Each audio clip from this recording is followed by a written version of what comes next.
તો એવું નથી કે માત્ર ભારતના શ્રદ્ધાળુઓ આ મહાકુંભમાં ઉમટી પડ્યા હોય, પરંતુ દેશ વિદેશથી પણ ઘણા બધા એવા લોકો, એવા સેલિબ્રિટીઝ આવી રહ્યા છે મહાકુંભની મુલાકાતે, જેમાં એપલ કંપનીના ફાઉન્ડર સ્ટીવ જોબ્સના પત્ની લોરેન પોવેલ મહાકુંભમાં સામેલ થવા ભારત આવી પહોંચ્યા છે। કુંભ મેળામાં પહોંચતા પહેલા તેઓ કાશી વિશ્વનાથ મંદિરે ગયા હતા અને અહીં તેઓ ભગવા રંગમાં રંગાયેલા જોવા મળી રહ્યા છે। ભગવા કપડાં પહેરવાની સાથે લોરેને પોતાનું નામ પણ બદલી તેમનું નામ કમલા રાખવામાં આવ્યું। ગુરુ નિરંજની પીઠાધીશ્વર મહંત કૈલાશાનંદ ગિરીએ તેમને પોતાનું ગૌત્ર પણ આપ્યું। લોરેન પશ્ચિમી ડ્રેસના બદલે સન્યાસી ચોલા પહેરેલા જોવા મળ્યા હતા। સ્વામી કૈલાશાનંદ ગિરીના મતે લોરેન જોબ્સને સનાતનમાં ખૂબ જ રસ છે, ખૂબ જ વિશ્વાસ છે। તે ગિરીને પોતાના પિતા માને છે।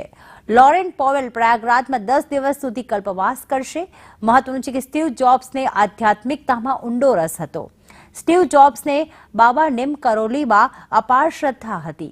તે તેમને પોતાના ગુરુ માનતા હતા અને વર્ષ 1970ના વર્ષમાં સ્ટીવ 7 મહિના માટે આધ્યાત્મિક એકાંત માટે ભારત પણ આવ્યા હતા।